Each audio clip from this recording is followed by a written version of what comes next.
ओम आदित्याय नमः। हरे कृष्ण। प्रिय श्रोताओं, आज वो पावन क्षण आ गया है जहाँ भक्ति की ये अनुपम यात्रा कथा की 29वीं सीढ़ी पर खड़ी होकर पूर्णता की ओर झुक रही है। हर दिन आपने जिस श्रद्धा से इस कथा रूपी यज्ञ में आहुति दी, वह अब एक दिव्य पूर्णाहुति बन गई है। हमने मिलकर भक्ति की इस माला में एक एक पुष्प को पिरोया और आज वह अंतिम पुष्प जो इस पुष्पमाला को संपूर्णता देता है, वह प्रभु को अर्पण करने का समय आ गया है। ये कोई विराम नहीं, ये एक नव आरंभ का संकेत है, जहाँ कथा से निकले भाव अब जीवन में उतरने को तत्पर हैं। तो आइए इस 29वें और अंतिम अध्याय को सुने, उसी प्रेम, उसी निष्ठा और उसी मौन विनम्रता के साथ, जिसमें केवल भक्ति बोले और हम मौन हो जाएं। आज सुनिए कल से आगे की कथा, और आषाढ़ मास में भी ये कथाएं लगातार जारी रहेंगी जब तक कि ये श्री कृष्ण भगवान की कथा लीलाएं समाप्त नहीं हो जाती। इसलिए आप हमारे चैनल पर लगातार इसी तरह से, इसी प्रेम से, इसी निष्ठा के साथ कथाएं सुनते रहिएगा। इससे पहले का अध्याय आपने सुना जिसमें नरकासुर के महल में जो रत्न थे उन्हें भी भगवान कृष्ण ने अपने अधिकार में कर लिया। अंतःपुर में जाकर उन्होंने 16,100 कन्याएं देखी, 4 दांत वाले 6,000 हाथी और काम्बोज देश के 21 लाख घोड़े भी देखे। श्री गोविंद ने उन कन्याओं, हाथियों और घोड़ों को द्वारकापुरी भेज दिया। वरुण के छत्र और मणि पर्वत पर भी उनकी दृष्टि पड़ी। उन्हें भगवान ने पक्षीराज गरुड़ पर रख लिया और फिर सत्यभामा के साथ खुद भी गरुड़ पर सवार होकर अदिति को कुंडल देने के लिए स्वर्गलोक में गए। वरुण के छत्र, मणि पर्वत और पत्नी सहित श्री कृष्ण को पीठ पर लिए गरुड़ जी मौज से चले जा रहे थे। स्वर्ग के द्वार पर पहुंचकर श्री कृष्ण ने शंख बजाया। शंख की आवाज सुनकर सभी देवता अर्घ्य पात्र लिए भगवान की सेवा में उपस्थित हो गए। उनके द्वारा पूजित होकर भगवान श्री कृष्ण देव माता अदिति के महल में चले गए। वह भव्य भवन श्वेत बादलों के समान धवल और पर्वत शिखर के समान ऊंचा था। उसमें प्रवेश करके भगवान ने देवी अदिति को देखा और इंद्र सहित उनके चरणों में प्रणाम किया। फिर दोनों दिव्य कुंडल उन्हें अर्पित कर दिए और नरकासुर के मारे जाने का समाचार भी कह सुनाया। इससे जगन माता अदिति को बड़ी प्रसन्नता हुई। उन्होंने भगवान में मन लगाकर जगत के आधार श्री हरि का इस प्रकार स्तवन किया। जगन माता अदिति कहने लगी, भक्तों को अभय देने वाले हे कमल नयन परमेश्वर, आपको नमस्कार है। आप सनातन आत्मा, भूतात्मा, सर्वात्मा और भूत भावन हैं। मन, बुद्धि और इंद्रियों के प्रेरक हैं।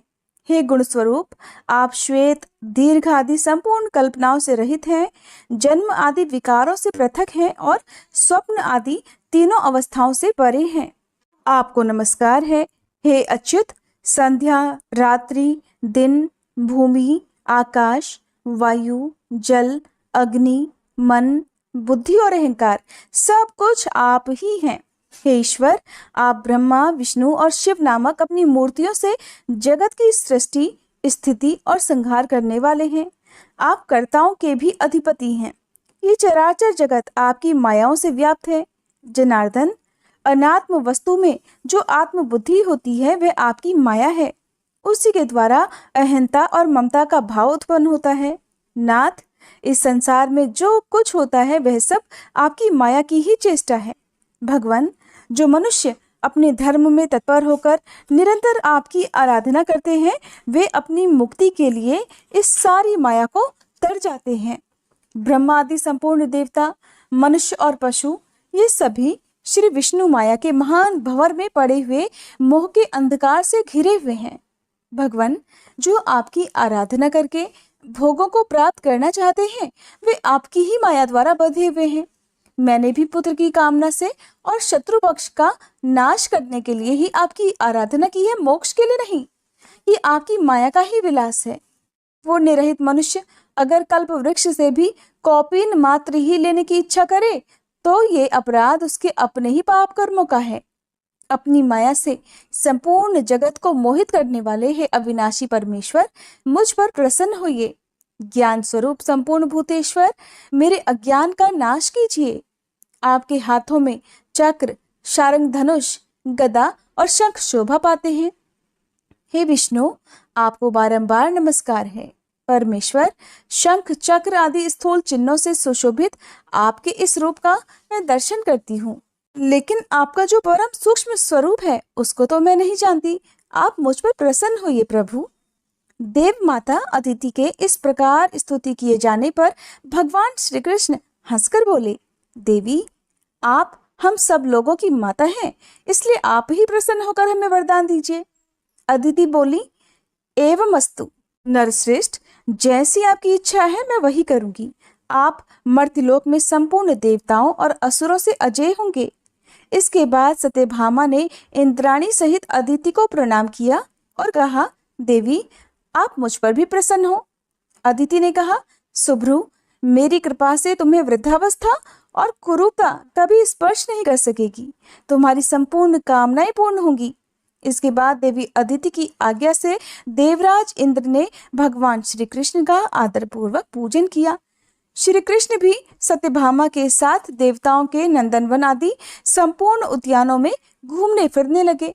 एक स्थान पर भगवान श्री कृष्ण ने पारिजात का एक वृक्ष देखा, जो परम सुगंधित, मंजरियों से सुशोभित, शीतलता और प्रसन्नता देने वाला, ताम्र वर्ण के पल्लवों से अलंकृत और स्वर्ण के समान कांतिमान था।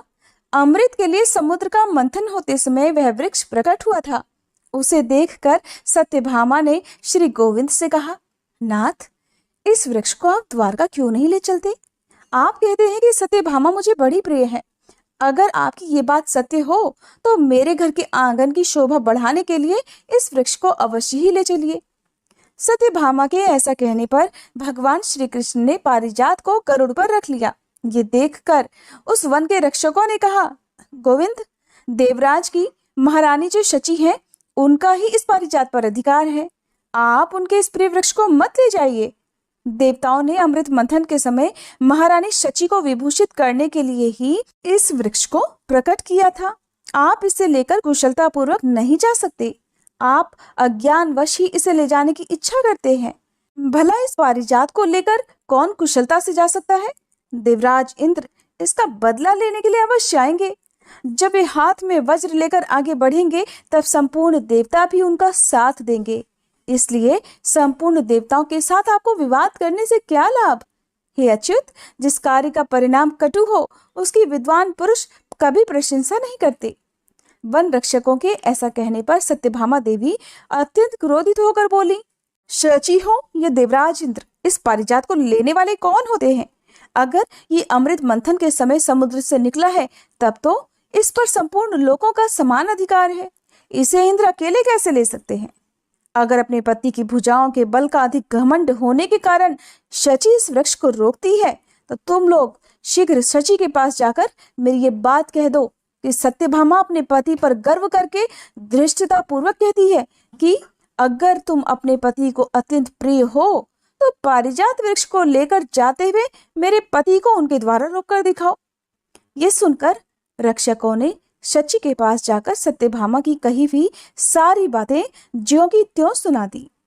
शची ने भी अपने स्वामी देवराज इंद्र को युद्ध के लिए उत्साहित किया। तब इंद्र पारिजात के लिए संपूर्ण देव सेना को साथ ले जाकर श्री कृष्ण से युद्ध करने को तत्पर हुए।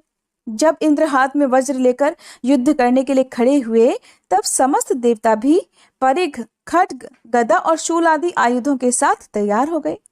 भगवान श्री कृष्ण ने देखा इंद्र ऐरावत पर सवार होकर देव परिवार को साथ लेकर युद्ध के लिए उपस्थित हैं।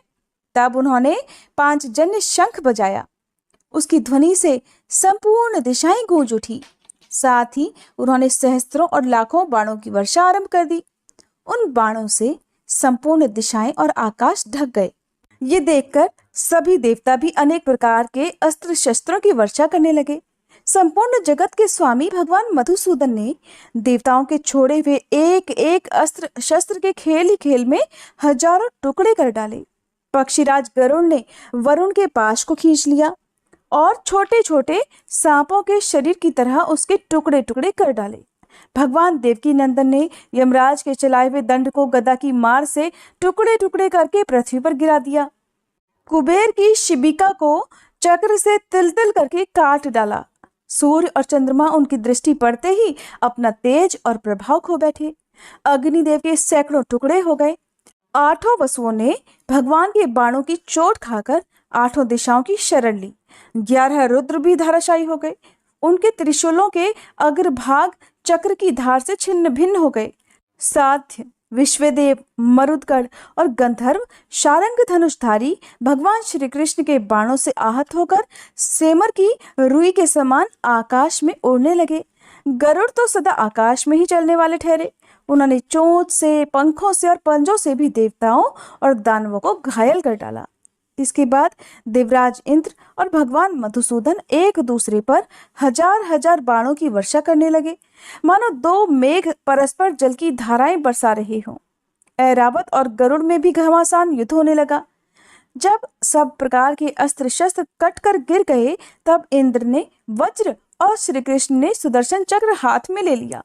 उन दोनों को वज्र और चक्र हाथ में लिए देख चराचर जीवों सहित संपूर्ण त्रिलोकी में हाहाकार मच गया। आखिरकार देवराज इंद्र ने वज्र को चला ही दिया, लेकिन भगवान श्री कृष्ण ने उसे हाथ में पकड़ लिया।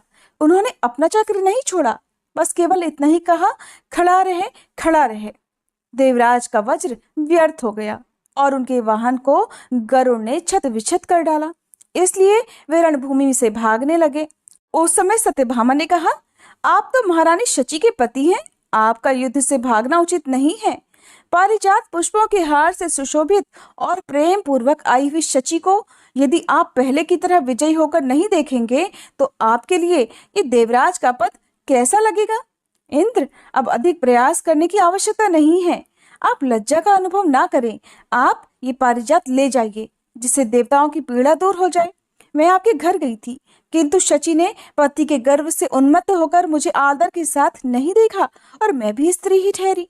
और मुझे भी अपने पति पर गर्व है तथा स्त्री होने के कारण मेरा चित्त भी अधिक गंभीर नहीं है।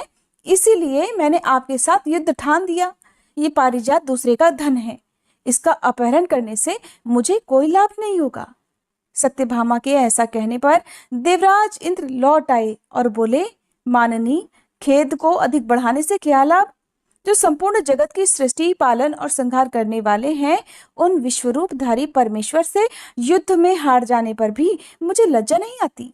देवी, जिनका आदि, अंत और मध्य नहीं है, जिनमें संपूर्ण जगत की स्थिति है, जिनसे इसकी उत्पत्ति हुई है और जिन सर्वभूतमय परमेश्वर से ही इसका संहार होगा, उन सृष्टि, पालन और संहार के कारणभूत परमात्मा से परास्त होने पर मुझे भला लज्जा क्यों होने लगी? जिनकी अत्यंत अल्प और सूक्ष्म मूर्ति को, जो संपूर्ण जगत की जननी है, सब वेदों के ज्ञाता होने पर भी दूसरे मनुष्य नहीं जान पाते, जो स्वेच्छा से ही सदा जगत का उपकार किया करते हैं, उन अजन्मा, अकर्ता और सबके आदिभूत इन सनातन परमेश्वर को जीतने में भला कौन समर्थ हो सकता है? व्यास जी कहते हैं, देवराज इंद्र के इस प्रकार स्तुति करने पर भगवान श्री कृष्ण ने गंभीर भाव से हंसकर कहा, जगतपते, आप देवराज इंद्र हैं और हम मनुष्य हैं। आपको मेरे द्वारा किया हुआ ये अपराध क्षमा कर देना चाहिए। ये रहा आपका पारिजात वृक्ष, इसे इसके योग्य स्थान पर ले जाइए। इंद्र, मैंने तो केवल सत्यभामा की बात रखने के लिए ही इसको ले लिया था। आपने मेरे ऊपर जो वज्र चलाया था उसे भी ले लीजिए। ये शत्रु संहारक अस्त्र आपका ही है, इस पर केवल आपका ही अधिकार है। देवराज इंद्र कहने लगे, प्रभु, मैं मनुष्य हूँ, ऐसा कहकर आप मुझे क्यों मोह में डाल रहे हैं? भगवान, हम तो आपके इस सूक्ष्म सगुण स्वरूप को ही जानते हैं। आपके सूक्ष्म स्वरूप का ज्ञान हमें नहीं है। हे जगन्नाथ, आप जो कोई भी हो, इस समय जगत की रक्षा में तत्पर हैं। असुर सूदन, आप संसार का कंटक दूर कर रहे हैं, संसार के दुख दूर कर रहे हैं। हे श्री कृष्ण, ये पारिजात आप द्वारकापुरी को ले जाइए। जब आप मर्त्यलोक छोड़ देंगे, तब ये पृथ्वी पर नहीं रहेगा। तब बहुत अच्छा कहकर भगवान श्री कृष्ण भूलोक में चले आए। उस समय सिद्ध गंधर्व तथा ऋषि महर्षि उनकी स्तुति कर रहे थे। उत्तम पारिजात वृक्ष लेकर श्री कृष्ण सहसा द्वारकापुरी के ऊपर जा पहुंचे। उन्होंने शंख बजाकर द्वारका वासियों के हृदय में हर्ष भर दिया। फिर सत्यभामा के साथ गरुड़ से उतरकर पारिजात को उनके आंगन में लगाया। उसके नीचे जाने पर सब लोगों को अपने पूर्व जन्म की बातें याद आ जाती थी। उसके फूलों की सुगंध से 12 कोस तक की पृथ्वी सुगंधित रहती थी। संपूर्ण यादवों ने उस वृक्ष के पास जाकर जब अपना मुख देखा तब उन्होंने अपने को अमानव देवता तुल्य पाया। व्यास जी कहते हैं, नरकासुर के सेवकों ने जो हाथी, घोड़े, धन, रत्न और स्त्रियों को द्वारका में पहुंचाया था, वह सब श्री कृष्ण ने ले लिया। शुभ मुहूर्त आने पर जनार्दन ने नरकासुर के महल से लाई हुई समस्त कन्याओं के साथ विवाह किया। एक ही समय में श्री कृष्ण ने अनेकों रूप धारण करके उन सबका स्वधर्म के अनुसार विधि पूर्वक पाणी ग्रहण किया। 16,100 स्त्रियां थी, इसलिए भगवान मधुसूदन ने भी उतने ही रूप धारण कर लिए थे। प्रत्येक कन्या ये समझती थी कि भगवान श्री कृष्ण ने केवल मेरे साथ ही विवाह किया है। जगत की सृष्टि करने वाले विश्वरूपधारी श्री कृष्ण रात के समय उन सभी स्त्रियों के महलों में निवास किया करते थे। श्री कृष्ण के रुक्मणी के गर्भ से उत्पन्न हुए प्रद्युम्न आदि पुत्रों की चर्चा तो आपने पहले ही सुन ली है। सत्यभामा ने भानु आदि पुत्रों को जन्म दिया। जामवंती से सांबादी का जन्म हुआ। नागनजिति से अर्थात सत्या से भद्रविंद आदि और शैव्या अर्थात मित्रविंदा से संग्रामजित आदि पुत्र उत्पन्न हुए। माद्री के गर्भ से वृक आदि का जन्म हुआ। लक्ष्मणा ने गात्रवान आदि पुत्र प्राप्त किए। कालिंदी से श्रुत आदि पुत्रों की उत्पत्ति हुई। इसी प्रकार भगवान की अन्य पत्नियों के गर्भ से जो पुत्र उत्पन्न हुए थे, उन सबकी संख्या 88,800 के लगभग थी। रुक्मणी नंदन प्रद्युम्न श्री कृष्ण के समस्त पुत्रों में श्रेष्ठ थे। प्रद्युम्न से अनिरुद्ध और अनिरुद्ध से वज्र का जन्म हुआ। अनिरुद्ध संग्राम में कभी रुकते ही नहीं थे। वे बहुत बलवान थे। उन्होंने बलि की पौत्री और बाणासुर की पुत्री उषा के साथ विवाह किया था। उस विवाह में भगवान श्री कृष्ण तथा शंकर जी में बड़ा भयंकर युद्ध हुआ था। उस समय श्री कृष्ण ने चक्र से बाणासुर की सहस्त्रों भुजाएं काट डाली थी। मुनियों ने पूछा, हे ब्राह्मण, उषा के लिए महादेव जी और श्री कृष्ण में युद्ध क्यों हुआ और श्री कृष्ण ने बाणासुर की भुजाओं को क्यों काट डाला? महाभाग, ये संपूर्ण वृतांत आप हमें बताइए। इस सुंदर कथा को सुनने के लिए हमें बड़ा कौतूहल हो रहा है। व्यास जी कहने लगे, ब्राह्मणों, बाणासुर की पुत्री उषा को स्वप्न में किसी पुरुष ने आलिंगन किया। उषा का भी स्वप्न में ही उसके प्रति अनुराग हो गया। इतने में ही उषा की नींद खुल गई। जागने पर उस पुरुष को न देखने के कारण उषा उत्कंठित होकर बोल उठी, प्यारे, तुम कहाँ चले गए? उस समय उसे लज्जा का भी ध्यान नहीं रहा। बाणासुर के मंत्री कुंभांड की एक कन्या थी जिसका नाम चित्रलेखा था। वह उषा की सखी थी। उसने पूछा, राजकुमारी, तुम किसे पुकार रही हो? यह सुनकर वह लज्जा से गड़ सी गई, मुंह से एक शब्द भी नहीं बोल सकी। तब चित्रलेखा ने उसे बहुत विश्वास दिलाया और सारी बातें उसके मुख से निकलवा ली। चित्रलेखा को जब सारी बातें मालूम हो गई तब उषा ने उससे कहा कि पार्वती देवी ने मुझे इसी प्रकार पति की प्राप्ति होने का वरदान दिया है, इसलिए तुम उस पुरुष को प्राप्त करने के लिए जो भी उपाय हो सके उसे करो। तब चित्रलेखा ने एक पट पर प्रधान देवताओं, दैत्यों, गंधर्वों और मनुष्यों का चित्र लिखकर उषा को दिखाया। उषा ने गंधर्वों, नागों, देवताओं और दैत्यों को छोड़कर मनुष्य की ओर दृष्टि दी। उनमें भी अंधक और विष्णु वंशों के लोगों पर विशेष ध्यान दिया। श्री कृष्ण और बलराम जी के चित्रों को देखकर वह सुंदरी कुछ लज्जित हो गई और प्रद्युम्न को देखने पर उसने लज्जा से आंखें फेर ली। लेकिन अनिरुद्ध पर दृष्टि पड़ते ही न जाने उसकी लज्जा कहाँ चली गई। वो अचानक बोल उठी, यही है मेरे प्रियतम। उषा के ऐसा कहने पर योगगामिनी चित्रलेखा उसे सांत्वना देकर द्वारकापुरी को गई। एक बार बाणासुर ने भगवान शंकर को प्रणाम करके कहा था, देव, युद्ध के बिना इन 1000 भुजाओं से मुझे बड़ा दुख हो रहा है। क्या कभी ऐसे युद्ध का अवसर आएगा जबकि ये मेरी भुजाएं सफल हो सकेंगी? अगर युद्ध न हो तो इन भुजाओं से भला मुझे क्या लाभ? फिर तो ये मेरे लिए उपहार स्वरूप ही सिद्ध होंगी। ये सुनकर महादेव जी ने कहा कि जिस समय तुम्हारी मयूर चिन्ह वाली ध्वजा टूट जाएगी उस समय तुम्हें वैसा युद्ध प्राप्त होगा। इससे बाणासुर को बड़ी प्रसन्नता हुई। वह भगवान शिव को प्रणाम करके घर चला आया। कुछ समय के बाद उसकी मयूर ध्वजा टूटकर गिर गई। ये देखकर वह बड़ा प्रसन्न हुआ। ठीक उसी समय चित्रलेखा अपनी योग विद्या के बल से अनिरुद्ध को बाणासुर के भवन में ले आई। अनिरुद्ध कन्या के अंतःपुर में उषा के साथ विहार करने लगे। ये बात अंतःपुर के रक्षकों को पता चल गई थी। उन्होंने दैत्यराज से सब हाल कह सुनाया। फिर बाणासुर ने अपने सेवकों को अनिरुद्ध से युद्ध करने की आज्ञा दी, लेकिन शत्रु वीरों का दमन करने वाले अनिरुद्ध ने लोहे का परिघ लेकर उन सबको मार डाला। सेवकों के मारे जाने पर बाणासुर खुद ही रथ पर आरूढ़ होकर अनिरुद्ध का वध करने को तत्पर हुआ।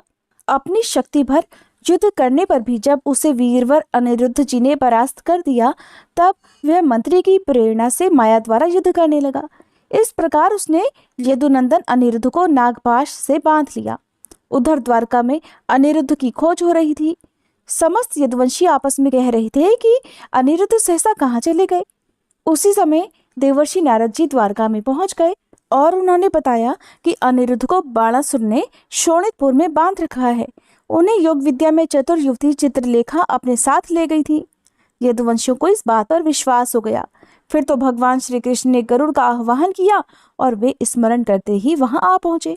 भगवान श्री कृष्ण बलराम और प्रद्युम्न के साथ गरुड़ पर आरूढ़ होकर बाणासुर के नगर में गए। पुरी में प्रवेश करते समय महाबली प्रमथों के साथ उनका युद्ध हुआ। श्री कृष्ण उन सब का संहार करके बाणासुर के भवन के निकट गए। इसके बाद 3 पैर और 3 मस्तक वाले महेश्वर ज्वर ने बाणासुर की रक्षा के लिए शारंग धनवा श्री कृष्ण के साथ युद्ध किया। उसके फेंके हुए भस्म के स्पर्श से श्री कृष्ण का शरीर संतप्त हो उठा और उसे छू जाने पर बलदेव जी ने भी शिथिल होकर अपने नेत्र मूंद लिए। इस प्रकार श्री कृष्ण के साथ युद्ध करते हुए महेश्वर ज्वर पर शीघ्र ही वैष्णव ज्वर ने आक्रमण कर दिया और उसको भगवान के शरीर से बाहर निकाल दिया। उस समय भगवान नारायण की भुजाओं के आघात से महेश्वर ज्वर को बड़ी पीड़ा हुई। वह व्याकुल हो उठा। ये देख पितामह ब्रह्मा जी ने आकर कहा, भगवान इसे क्षमा कर दीजिए। भगवान बोले, अच्छा, मैंने क्षमा कर दिया। ऐसा कहकर उन्होंने वैष्णव ज्वर को अपने में ही लीन कर लिया। तब महेश्वर ज्वर ने कहा, भगवान, जो मनुष्य आपके साथ मेरे युद्ध का स्मरण करेंगे वे ज्वरहीन हो जाएंगे। ऐसा कहकर वह वहां से चला गया। इसके बाद भगवान श्री कृष्ण ने 5 अग्नियों को जीतकर उन्हें भी नष्ट कर डाला और दानवों की सेना का खेल ही खेल में विध्वंस कर दिया। ये देखकर बलि कुमार बाणासुर संपूर्ण दैत्यों की सेना साथ लेकर भगवान से युद्ध करने लगा। भगवान शिव तथा कार्तिकेय जी ने भी उसका साथ दिया। श्री कृष्ण तथा शंकर जी में इस प्रकार बड़ा भयंकर युद्ध हुआ। उनके चलाए हुए नाना प्रकार के अस्त्र शस्त्रों की मार से पीड़ित होकर समस्त लोग शुद्ध हो उठे। उस महायुद्ध को होते देखकर देवताओं ने समझा कि निश्चय ही समस्त संसार के लिए प्रलय काल आ गया। तब भगवान श्री कृष्ण ने जृंभणास्त्र के द्वारा शंकर जी को स्तब्ध कर दिया। वे युद्ध छोड़कर जंभाई लेने लगे। ये देखकर दैत्य और प्रमथगण चारों दिशाओं में भाग गए। भगवान शंकर जृंभा से विवश होकर रथ के पिछले भाग में बैठ गए। उस समय वे अनायास ही सब कुछ करने वाले श्री कृष्ण के साथ युद्ध ही नहीं कर सके। गरुड़ ने कार्तिकेय जी की भुजाओं को क्षत विक्षत कर दिया। प्रद्युम्न ने भी अपने अस्त्र शस्त्रों से उन्हें पीड़ित किया और श्री कृष्ण के हुंकार से उनकी शक्ति नष्ट हो गई। इसलिए वे युद्ध से भाग गए। इस प्रकार जब महादेव जी जंभाई लेने लगे, दैत्य सेना नष्ट हो गई, कार्तिकेय जी परास्त हो गए और प्रमथों अर्थात रुद्र जी के गणों का संहार हो गया, तब श्री कृष्ण प्रद्युम्न और बलराम जी के साथ युद्ध करने के लिए एक विशाल रथ पर आरूढ़ होकर बाणासुर वहां आया। साक्षात नंदीश्वर सारथी बनकर उसके घोड़ों की बागडोर संभाले हुए थे। महापराक्रमी बलभद्र और प्रद्युम्न ने अनेकों बाणों से बाणासुर की सेना को बींध डाला। वह सेना वीर धर्म से भ्रष्ट होकर रणभूमि से भागने लगी। बाणासुर ने देखा उसकी सेना को बलराम जी हल से खींचकर मूसल से मार रहे हैं और भगवान श्री कृष्ण भी उसे अपने बाणों का निशाना बनाते हैं। तब उसका श्री कृष्ण के साथ घमासान युद्ध छिड़ गया। दोनों एक दूसरे पर कवच को भी छेद डालने वाले तीखे बाण छोड़ने लगे। भगवान श्री कृष्ण ने बाणासुर के चलाए हुए बाणों को अपने सहायकों से छिन्न भिन्न कर डाला। फिर बाणासुर ने श्री कृष्ण को और श्री कृष्ण ने बाणासुर को घायल कर दिया। दोनों एक दूसरे को जीतने की इच्छा से परस्पर अस्त्र शस्त्रों की बौछार कर रहे थे। जब संपूर्ण अस्त्र शस्त्र छिन्न भिन्न हो गए, तब भगवान श्री कृष्ण ने बाणासुर को मारने का निश्चय किया। उन्होंने सैकड़ों सूर्यों के समान तेजस्वी सुदर्शन चक्र हाथ में लिया और बाणासुर को लक्ष्य करके चला दिया। वे शत्रु की भुजाओं को काट डालना चाहते थे। श्री कृष्ण के द्वारा प्रेरित चक्र ने क्रमशः उस असुर की भुजाओं को काट डाला। जब बाणासुर की भुजाओं का जंगल कट गया, तब भगवान श्री कृष्ण ने उसका नाश करने के लिए चक्र हाथ में ले लिया। वे सुदर्शन चक्र को छोड़ना ही चाहते थे कि भगवान शंकर को उनका मनोभाव ज्ञात हो गया। तब वे तुरंत कूदकर भगवान के सामने आ गए। उन्होंने देखा कि भुजाओं के कट जाने से बाणासुर के शरीर से रक्त की धारा गिर रही है। तब शांति पूर्वक भगवान की स्तुति करते हुए कहा, कृष्ण कृष्ण, हे जगन्नाथ, मैं आपको जानता हूँ। आप पुरुषोत्तम, परमेश्वर, परमात्मा और आदि अंत से रहित पर ब्रह्म है। आप जो देवता, पशु, पक्षी तथा मनुष्यों की योनि में शरीर धारण करते हैं, वह आपकी लीला मात्र है। आपकी चेष्टा दैत्यों का वध करने के लिए होती है।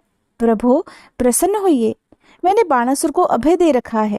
आपको भी मेरी ये बात असत्य नहीं करनी चाहिए। मेरा आश्रय पाने से ये दैत्य बहुत बढ़ गया है। वास्तव में ये आपका अपराधी नहीं है। मैंने ही इसे वरदान दिया था, इसलिए मैं ही इसके लिए आपसे क्षमा चाहता हूँ। भगवान शंकर के ऐसा कहने पर भगवान श्री कृष्ण का मुख प्रसन्न हो गया। बाणासुर के प्रति उनके मन में अब कोई भी रोष नहीं रह गया था। उन्होंने शिवजी से कहा, हे शंकर जी, अगर आपने इसे वर दे रखा है तो ये बाणासुर जीवित रहे। आपके वचनों का गौरव रखने के लिए हमने अपना चक्र लौटा लिया है। हे शंकर जी, आपने जो अभयदान दिया है वो मैंने भी दिया। आप अपने को मुझसे अलग ना देखें। जो मैं हूँ वही आप हैं, और वही ये देवता, असुर तथा मनुष्य सहित संपूर्ण जगत भी है। जिनका चित्त अविद्या से मोहित है, वही पुरुष भेद दृष्टि रखने वाले होते हैं। ऐसा कहकर भगवान श्री कृष्ण अनिरुद्ध जी के पास गए। उनके जाते ही अनिरुद्ध को बांधने वाले नाग भाग खड़े हुए। गरुड़ के पंखों की हवा लगने से वे सूख गए थे। इसके बाद पत्नी सहित अनिरुद्ध को गरुड़ पर चढ़ाकर भगवान श्री कृष्ण, बलराम और प्रद्युम्न द्वारकापुरी में आ गए। मुनियों ने कहा, भगवान श्री कृष्ण ने मानव शरीर धारण करके बहुत बड़ा पराक्रम किया, जो उन्होंने लीलापूर्वक ही इंद्र, महादेव जी तथा संपूर्ण देवताओं को जीत लिया। हे मुनिश्रेष्ठ, देवताओं की चेष्टा का विघात करने वाले भगवान ने और भी जो कर्म किए थे वो भी हमसे कहिए, हम उन्हें सुनने के लिए बड़े उत्सुक हैं। तब व्यास जी बोले, मुनिवरों, बतलाता हूँ। मनुष्य अवतार में श्री हरि ने जो लीलाएं की थी उन्हें आदरपूर्वक सुनो। पुंडरक वंशी वासुदेव नामक एक राजा था। वह भगवान वासुदेव बन बैठा। कुछ अज्ञान मोहित मनुष्य ने उससे ये कहा था कि आप ही इस पृथ्वी पर वासुदेव के रूप में अवतरित हुए हैं। उनकी बातों में आकर वह खुद भी अपने को अवतार मानने लगा था। वासुदेव बनने की धुन में वह अपने वास्तविक स्वरूप को भूल गया और भगवान विष्णु के जितने चिन्ह हैं उन सबको ही धारण करने लग गया। इतना ही नहीं, उसने भगवान श्री कृष्ण के पास अपना दूत भी भेजा और उसके मुख से कहलवाया, ओ मूर्ख, तूने जो चक्र आदि मेरे चिन्ह और मेरा वासुदेव नाम धारण किया है वह शीघ्र ही त्याग दे और अपने जीवन की रक्षा के लिए मेरी शरण में आ जा। ये सुनकर भगवान श्री कृष्ण हंस पड़े और दूत से बोले, तुम जाकर राजा पौंड्रक से मेरी ये बात कहना कि राजन, मैंने तुम्हारे वचनों का तात्पर्य भली भांति समझ लिया है। अब तुम्हें जो कुछ करना हो वो करो। मैं अपने चिन्हों को साथ लेकर ही तुम्हारे नगर में आऊंगा और उस चिन्ह स्वरूप चक्र को तुम्हारे ऊपर ही छोड़ूंगा, इसमें तनिक भी संदेह नहीं। तुमने जो आज्ञापूर्वक आने का संदेश दिया है उसका मैं बिना देरी किए पालन करूंगा। कल सवेरे ही तुम्हारी पुरी में पहुंच जाऊंगा और तुम्हारे वहां आकर मैं वो काम करूंगा जिससे फिर तुमसे कोई भय नहीं रह जाएगा। श्री कृष्ण के ऐसा कहने पर दूत चला गया। तब भगवान ने गरुड़ देव का स्मरण किया। तुरंत ही गरुड़ देव पहुंच गए। भगवान उनकी पीठ पर सवार हुए पौंड्रक के नगर में पहुंच गए। श्री कृष्ण के आक्रमण की बात सुनकर काशीराज अपनी समस्त सेनाओं के साथ पौंड्रक की सहायता में आ गया। तब अपनी और काशीराज की विशाल सेना साथ लेकर पौंड्रक वासुदेव श्री कृष्ण का सामना करने के लिए गया। भगवान ने दूर से ही देखा कि पौंड्रक एक विशाल रथ पर बैठा हुआ है। उसने अपने हाथों में एक कृत्रिम शंख, चक्र और गदा धारण कर रखे हैं। एक हाथ में कमल भी है। गले में वनमाला के स्थान पर एक बहुत बड़ा हार लटक रहा है। शारंग धनुष की तरह का एक धनुष भी उसने लिया हुआ है। रथ पर गरुड़ चिन्ह से अंकित एक ध्वजा फहरा रही है और उसकी छाती में श्रीवत्स का कृत्रिम चिन्ह भी बना हुआ है। उसने मस्तक पर किरीट, कानों में कुंडल और शरीर पर पीतांबर भी धारण कर रखा है। उसे देखकर भगवान श्री कृष्ण गंभीर भाव से हंसे और उसकी सेना के साथ युद्ध करने लगे। शारंग धनुष से, छूटे हुए बाणों से, गदा से और चक्र की मार से उन्होंने काशीराज की सेना का संहार कर डाला और अपने समान चिन्ह धारण करने वाले अज्ञानी पौंड्रक से कहा, पौंड्रक, तुमने जो दूत के मुख से मुझे कहला भेजा था कि तुम अपने चिन्ह छोड़ दो, सो अब मैं तुम्हारे आदेश का पालन करता हूँ। लो, ये चक्र छोड़ा, ये गदा छोड़ दी और इस गरुड़ को भी छोड़ा कि तुम्हारी भुजा पर आरूढ़ हो जाए। ऐसा कहकर भगवान ने अपने छोड़े हुए चक्र से पौंड्रक को विदीर्ण कर डाला। गदा के आघात से उसे पृथ्वी पर गिरा दिया और गरुड़ ने उसके कृत्रिम गरुड़ को भी तोड़ फोड़ डाला। इस प्रकार पौंड्रक के मारे जाने पर वहां लोगों में हाहाकार मच गया। तब काशीराज अपने मित्र का बदला चुकाने के लिए श्री कृष्ण के साथ युद्ध करने लगे। श्री कृष्ण ने शारंग धनुष द्वारा छोड़े हुए बाणों से काशीराज का मस्तक काटकर उसे काशीपुरी में फेंक दिया। ये लोगों के लिए बड़े विस्मय का कार्य था। इस प्रकार पौंड्रक और काशीराज को सेवकों सहित मारकर भगवान श्री कृष्ण द्वारका में चले आए और वहां स्वर्गलोक में स्थित देवता की तरह विहार करने लगे। मुनियों ने कहा, हे मुने, अब हम परम बुद्धिमान बलराम जी के शौर्य और पराक्रम का भी वृतांत सुनना चाहते हैं।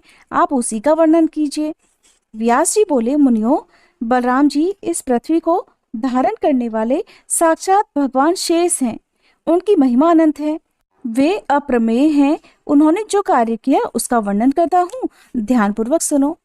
दुर्योधन की पुत्री कुमारी लक्ष्मणा स्वयंवर में जा रही थी। उस समय जामवंती के पुत्र वीरवर सांब ने उसे बलपूर्वक हर लिया। ये देखकर महापराक्रमी कर्ण, दुर्योधन, भीष्म और द्रोण आदि बहुत क्रोधित हुए। उन्होंने सांब को युद्ध में जीतकर कैद कर लिया। ये सुनकर संपूर्ण यादवों ने दुर्योधन आदि पर बहुत क्रोध किया और उनका विनाश करने के लिए बहुत भारी तैयारी कर डाली। तब बलराम जी ने यादवों को रोककर कहा कि मैं अकेला ही कौरवों के यहाँ जाता हूँ, वे मेरे कहने से सांब को छोड़ देंगे। इसके बाद बलराम जी हस्तिनापुर में जाकर बाहर के उद्यान में ही ठहर गए, नगर में अंदर नहीं गए। बलराम जी को आया जानकर दुर्योधन आदि कौरवों ने उन्हें गऊ, अर्घ्य और जल भेंट किए। ये सब विधि पूर्वक स्वीकार करके बलराम जी ने कौरवों से कहा, राजा उग्रसेन की आज्ञा है कि तुम सब लोग सांब को शीघ्र छोड़ दो। बलदेव जी की ये बात सुनकर भीष्म, द्रोण, कर्ण और दुर्योधन आदि के क्रोध की सीमा नहीं रही। राजा बहलीक आदि भी कुपित हो उठे। उन्होंने यदुकुल को राज्य के अधिकार से वंचित जानकर बलराम जी से कहा, बलदेव, तुमने एक ऐसी बात कह डाली है। कौन ऐसा यदुवंशी है जो कौरवों को आज्ञा देगा? अगर उग्रसेन भी कौरवों को आज्ञा दे तब तो हमें राजाओं के योग्य श्वेत छत्र धारण करने से क्या लाभ होगा? इसलिए तुम लौट जाओ। सांब ने अन्यायपूर्ण कार्य किया है, इसलिए तुम्हारे या उग्रसेन के कहने से हम उसे नहीं छोड़ सकते। हम लोग यदुवंशियों के माननीय हैं। कुकुर और अंधक वंशों के लोग सदा हमको प्रणाम किया करते थे। अब वे ऐसा नहीं करते तो न सही, लेकिन स्वामी को सेवक की ओर से यह आज्ञा देने की बात कैसी? हमने तुम लोगों को अपने समान आसन और भोजन देकर जो सम्मानित किया, उससे तुम्हारा अहंकार बहुत बढ़ गया है। इसमें तुम्हारा क्या दोष है? हमने ही प्रेमवश नीति नहीं देखी। बलराम, हमने तुम्हारे लिए जो ये अर्घ निवेदित किया है, इसमें केवल प्रेम ही कारण है। हमारे कुल की ओर से तुम्हारे कुल को अर्घ देना कदापि उचित नहीं है। ऐसा कहकर कौरव चुप हो गए। उन्होंने श्री कृष्ण के पुत्र को बंधन से मुक्त नहीं किया। इस विषय में उन सब ने एक राय कर ली थी। वे सब के सब बलराम जी को वहीं छोड़कर हस्तिनापुर में चले गए। कौरवों द्वारा किए गए आक्षेप से बलराम जी को बड़ा क्रोध आया। वे घूरते हुए उठकर खड़े हो गए और पैर की एड़ी से उन्होंने जोरदार पृथ्वी पर प्रहार कर दिया। महात्मा बलराम की एड़ी के आघात से पृथ्वी विदीर्ण हो गई। वे अपनी गर्जना से संपूर्ण दिशाओं को गुंजाकर कंपित करने लगे। वे आंखें लाल लाल और भौहें टेढ़ी करके बोले, अहो, इन सारहीन दुरात्मा कौरवों को अपने राजा होने का इतना बल, इतना अभिमान है। क्या केवल कौरव ही सम्राट पद के अधिकारी हैं? हम लोगों का प्रभुत्व कुछ ही समय के लिए है। क्या बात है जो ये महाराज उग्रसेन की अलंघनीय आज्ञा को भी नहीं मानते? देवताओं और धर्म के साथ शचीपति इंद्र भी उनकी आज्ञा की प्रतीक्षा करते हैं। इंद्र की सुधर्मा सभा में भी इस समय सदा महाराज उग्रसेन ही विराजमान होते हैं। इन कौरवों का राज सिंहासन तो सैकड़ों मनुष्यों की जूठन है, उसी पर इनको इतना संतोष है। धिक्कार है इन्हें। आज से उग्रसेन ही समस्त राजाओं के भी राजा बनकर रहे। अब मैं इस पृथ्वी को कौरवों से हीन करके ही द्वारकापुरी को लौटूंगा। कर्ण, दुर्योधन, द्रोण, भीष्म, बालीक, दुशासन, भूरी, भूरिश्रवा, सोमदत्त, शल तथा अन्य कौरवों को उनके हाथी, घोड़े और रथों के सहित मार डालूंगा और वीरवर शाम को उनकी पत्नी के साथ द्वारकापुरी में ले जाकर उग्रसेन आदि बंधु बांधवों का दर्शन करूंगा। अथवा देवराज इंद्र की प्रेरणा से हमें शीघ्र ही पृथ्वी का भार उतारना है, इसलिए समस्त कौरवों के साथ उनके हस्तिनापुर नगर को अभी गंगा में डाले देता हूँ। ऐसा कहकर क्रोध से आंखें लाल किए बलभद्र जी ने अपने हल्का मुख नीचे की ओर किया और चार दीवारी की जड़ में धंसाकर जोर से खींचा। इससे संपूर्ण हस्तिनापुर सहसा डगमगाता सा जान पड़ा।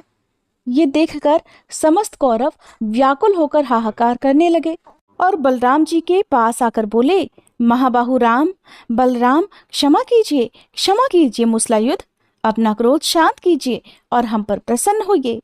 बलराम, ये पत्नी सहित सांब आपकी सेवा में समर्पित हैं। हम आपका प्रभाव नहीं जानते थे, इसी से हम लोगों के द्वारा आपका अपराध हुआ है। आप कृपया उसे क्षमा कर दीजिए। ऐसा कहकर कौरवों ने पत्नी सहित सांब को बलभद्र जी के सामने उपस्थित कर दिया। भीष्म, द्रोण, कृपाचार्य आदि बलराम जी को प्रणाम करके प्रिय वचन कहने लगे। तब बलवानों में श्रेष्ठ बलराम ने कहा, अच्छा, मैंने क्षमा कर दिया। इस समय भी हस्तिनापुर गंगा की ओर कुछ झुका सा दिखाई देता है और ये बलवान और शूरवीर बलराम जी का ही प्रभाव है। इसके बाद कौरवों ने बलराम जी के सहित सांब का पूजन करके बहुत से उपहार और नववधु के साथ उन्हें द्वारकापुरी भेज दिया। व्यास जी कहते हैं, मुनियों, बलशाली भगवान बलराम जी ने जो और पराक्रम किया था वो भी सुनो। द्विध नाम से प्रसिद्ध एक महापराक्रमी वानर था जो देवद्रोही दैत्यपति नरकासुर का मित्र था। उसने देवताओं से वैर बांध लिया था। वो कहता था कि श्री कृष्ण ने देवताओं के कहने से ही बलवान नरकासुर का वध किया है, इसलिए मैं समस्त देवताओं से इसका बदला लूंगा। इस निश्चय के अनुसार वह यज्ञों का विध्वंस और मर्त्यलोक का विनाश करने लगा। अज्ञान से मोहित होने के कारण उसने साधु पुरुषों की मर्यादा तोड़ डाली और देहधारी जीवों का संहार आरंभ कर दिया। वह चंचल वानर देश, नगर और गांवों में आग लगाने लगा। कहीं कहीं पर्वत गिराकर गांव आदि को कुचल डालता था, पर्वतों को उखाड़कर समुद्र के जल में डाल देता था और खुद भी समुद्र के भीतर घुसकर उसका मंथन आरंभ कर देता था। इससे क्षुब्ध होकर समुद्र अपनी सीमा लांघकर आगे बढ़ जाता और तट पर बसे हुए गांवों और नगरों को डुबो देता था। वानर द्विध इच्छा अनुसार विशाल रूप धारण करके खेतों में लौटता, घूमता और खेतों को कुचलकर नष्ट कर डालता था। उस दुरात्मा ने संपूर्ण जगत के विरुद्ध कार्य आरंभ कर दिया था। कहीं कोई स्वाध्याय और वशटकार का नाम लेने वाला ही नहीं था। अब संसार अत्यंत दुखी हो गया। एक दिन रैवत पर्वत के उद्यान में बलभद्र जी तथा महाभागा रेवती विहार कर रहे थे। उनके साथ और भी सुंदर स्त्रियां थीं। बलभद्र जी रमणियों के बीच में विराजमान थे और वो उनके सुयश का गान कर रही थी। उसी समय द्विध भी वहां आ गया और उनके सामने खड़ा होकर उन्हीं की नकल करने लगा। वह दुष्ट वानर उन युवतियों की ओर देखकर जोर जोर से हंसने लगा। ये देखकर बलभद्र जी ने क्रोधित होकर उसे डांटा, लेकिन उनके डांटने की परवाह न करके वह किलकारी मारने लगा। तब बलराम जी ने उठकर बड़े क्रोध के साथ अपना मूसल हाथ में लिया और उधर उस वानर ने भी एक भयंकर शिलाखंड उठा लिया और उसे बलभद्र जी पर चलाया, लेकिन उन्होंने मूसल से मारकर उस शिला के सहस्त्रों टुकड़े कर दिए। द्विविद ने बलराम जी के मूसल का वार बचाकर उनकी छाती में बड़ी तेजी से और क्रोध के साथ घूंसा मारा। ये देखकर बलराम जी ने भी क्रोध में भरकर मुक्के से उसके मस्तक पर प्रहार कर दिया। इससे वह रक्त उगलता हुआ निर्जीव होकर धरती पर गिर पड़ा। गिरते समय उसके शरीर के आघात से उस पर्वत शिखर के सैकड़ों टुकड़े हो गए, मानो उस पर वज्र गिर गया हो। उस समय देवता बलराम जी के ऊपर पुष्पों की वर्षा और उनकी भूरी भूरी प्रशंसा करने लगे और बोले, वीर, आपने ये बहुत बड़ा और अच्छा कार्य किया। ये दुष्ट वानर दैत्य पक्ष का सहायक था और इसने संपूर्ण जगत को संकट में डाल रखा था। सौभाग्य की बात है कि आज ये मारा गया। इस प्रकार इस पृथ्वी को धारण करने वाले परम बुद्धिमान बलराम जी के अनेक अद्भुत पराक्रम हैं, जिनकी कोई गणना ही नहीं हो सकती। इस तरह जगत का उपकार करने के लिए बलराम जी सहित भगवान श्री कृष्ण ने दैत्यों और दुष्ट राजाओं का वध किया। फिर अर्जुन के साथ मिलकर भगवान ने अनेक अक्षौहिणी सेनाओं का वध कराकर इस पृथ्वी का भार उतारा। इस प्रकार संपूर्ण दुष्ट राजाओं का संहार करके भूभार उतारने के बाद उन्होंने ब्राह्मणों के शाप को निमित्त बनाकर अपने कुल का भी संहार कर डाला। अंत में स्वयंभू श्री कृष्ण द्वारकापुरी छोड़कर अपने अंशभूत बलराम आदि के साथ पुनः अपने आश्रयभूत परम धाम को चले गए। मुनियों ने पूछा, हे ब्राह्मण, भगवान ने ब्राह्मणों के शाप को निमित्त बनाकर किस प्रकार अपने ही कुल का संहार किया? कृपया इस बारे में भी बताइए। व्यास जी बोले, एक समय की बात है, पिंडारक नाम के महातीर्थ में विश्वामित्र, कण्व तथा महामुनि नारद पधारे थे। वहां यदुकुल के कुमारों ने उनका दर्शन किया। वे सभी कुमार यौवन के मद से उन्मत्त थे, इसलिए भावी की प्रेरणा से उन्होंने जामवंती कुमार सांब को स्त्री के वेश में विभूषित किया और मुनियों को प्रणाम करके विनीत भाव से पूछा, महर्षियों, ये स्त्री पुत्र की इच्छा रखती है, बताइए ये अपने पेट से क्या जनेगी? वे महर्षि दिव्य ज्ञान से संपन्न थे, फिर भी यदु कुमारों ने उनके साथ छल किया। ये देखकर उत्तम व्रत का पालन करने वाले उन महर्षियों ने यादवों के नाश के लिए शाप देते हुए कहा, ये स्त्री एक मूसल पैदा करेगी जिससे संपूर्ण यदुकुल का संहार हो जाएगा।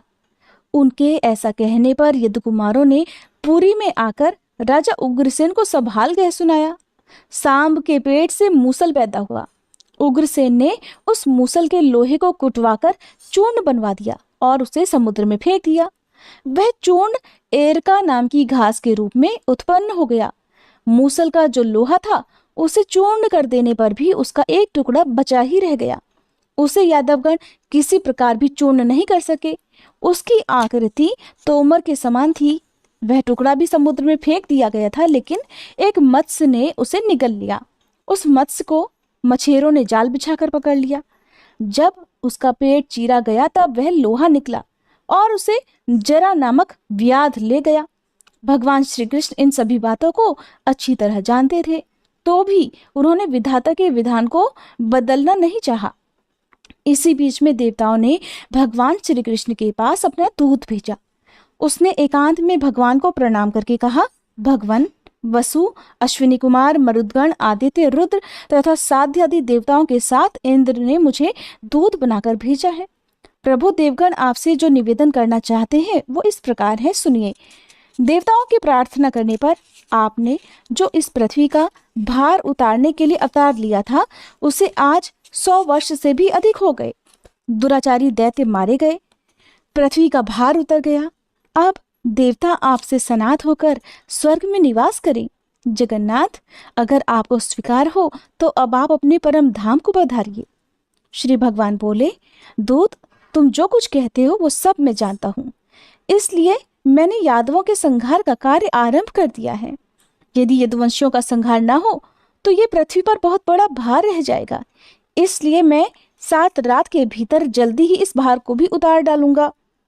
जिस प्रकार मैंने द्वारकापुरी बसाने के लिए समुद्र से भूमि मांगी थी, ठीक उसी प्रकार उसे वह भूमि लौटा भी दूंगा और यादवों का संहार करके अपने परम धाम को जाऊंगा।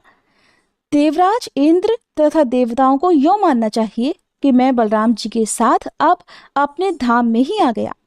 इस पृथ्वी के भार रूप जो जरासंध आदि राजा थे वे मारे गए, फिर भी इन यदुवंशियों का भार उनसे भी बढ़कर है। इसलिए पृथ्वी के इस महाभार को उतार कर ही मैं देवलोक की रक्षा के लिए अपने धाम में जाऊंगा। भगवान वासुदेव के ऐसा कहने पर देवदूत उन्हें प्रणाम करके दिव्य गति से देवराज के पास चला गया। इधर द्वारकापुरी में दिन रात विनाश के सूचक दिव्य भौम और अंतरिक्ष संबंधी उत्पात होने लगे। उन्हें देखकर भगवान ने यादवों से कहा, देखो ये अत्यंत भयंकर महान उत्पात हो रहे हैं। इनकी शांति के लिए हम सब लोग शीघ्र ही प्रभास क्षेत्र में चले। उस समय महान भगवत भक्त उद्धव जी ने श्री कृष्ण को प्रणाम करके कहा, भगवान अब मुझे क्या करना चाहिए, इसके लिए आज्ञा दें प्रभु। मैं समझता हूँ आप इस समस्त यादव कुल का संहार करना चाहते हैं, क्योंकि मुझे ऐसे निमित्त दिखाई देते हैं जो इस कुल के विनाश की सूचना देने वाले हैं। श्री भगवान बोले, उद्धव तुम मेरी कृपा से प्राप्त हुई दिव्य गति के द्वारा गंधमादन पर्वत पर परम पवित्र बद्रिकाश्रम तीर्थ में चले जाओ। वहां की भूमि बड़ी पवित्र है। उस तीर्थ में मेरा चिंतन करते हुए निवास करो, फिर मेरी कृपा से तुम्हें उत्तम सिद्धि प्राप्त होगी। मैं इस कुल का संहार करके अपने धाम को जाऊंगा। मेरे त्याग देने पर समुद्र इस द्वारिकापुरी को डुबो देगा। भगवान के ऐसा कहने पर उद्धव जी उन्हें प्रणाम करके नर नारायण के आश्रम में चले गए। इसके बाद संपूर्ण यादव शीघ्रगामी रथ पर आरूढ़ होकर बलराम और श्री कृष्ण आदि के साथ प्रभास क्षेत्र में चले गए। वहां पहुंचकर कुकुर और अंधक वंश के सभी लोगों ने प्रसन्नता पूर्वक मदिरा पान किया। पीते समय उनमें परस्पर संघर्ष हो गया, जिससे विनाश करने वाली कलहाग्नि प्रज्वलित हो उठी। दैव के अधीन होकर उन्होंने एक दूसरे को ही शस्त्रों से मारना आरंभ कर दिया। जब शस्त्र समाप्त हो गए तब पास ही जमी हुई एरका नाम की घास सबने उखाड़ ली। उनके हाथों में आने पर वह एरका वज्र की तरह दिखाई देने लगी। उसके द्वारा ही वे एक दूसरे पर भयंकर प्रहार करने लगे। प्रद्युम्न, सांब, कृतवर्मा, सात्यकी, अनिरुद्ध, प्रथु, विप्रथु, चारुवर्मा, सुचारु तथा अक्रूर आदि सभी यदुवंशी एरका रूप वज्र से एक दूसरे को मारने लगे। श्री कृष्ण ने यादवों को ऐसा करने से रोका, लेकिन वे उन्हें अपने विपक्षी का सहायक मानने लगे और उनकी अवहेलना करके परस्पर प्रहार करते ही रहे। इससे भगवान श्री कृष्ण को बहुत क्रोध हो आया, इसलिए उन्होंने भी उनका वध करने के लिए मुट्ठी भर एरका उखाड़ ली। और इसके बाद जो कुछ भी हुआ उसका वृतांत आप सभी अगले अध्याय में सुनिएगा। उम्मीद है ये कथा आपको पसंद आई होगी। वीडियो अच्छी लगी हो तो प्लीज आज इस वीडियो को शेयर जरूर कीजिएगा।